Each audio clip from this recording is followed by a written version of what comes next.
नमस्कार शेतकरी बंधूंनो, माझे नाव संदीप डुबल, गाव हातनोली, तालुका तासगाव, जिल्हा सांगली। 24 एप्रिल 2025 रोजी मी हा स्वीटकॉर्नचा मक्याचा प्लॉट लागण केली। त्यामध्ये मी 15 दिवसानंतर फ्लॅश चार्जची पहिली फवारणी आणि 25 दिवसाच्या आसपास दुसरी फवारणी याच्यामध्ये घेतलेली फ्लॅश चार्जची। त्याच्यामध्ये तुम्ही बघू शकता मक्याची काळुकी पानांची रुंदी आणि हे बघा जाड किती आहे बुडका।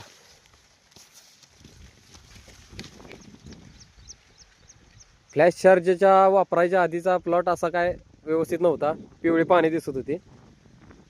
फ्लॅश चार्जच्या फवारणीनंतर अशी काळुकी आलेली आहे बघा।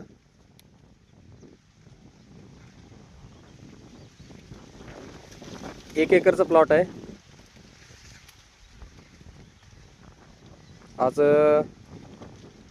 33-35 दिवस झालेत आज प्लॉटला। बघू शकता तुम्ही, आळीचा कोणताही प्रादुर्भाव नाही याच्यामध्ये।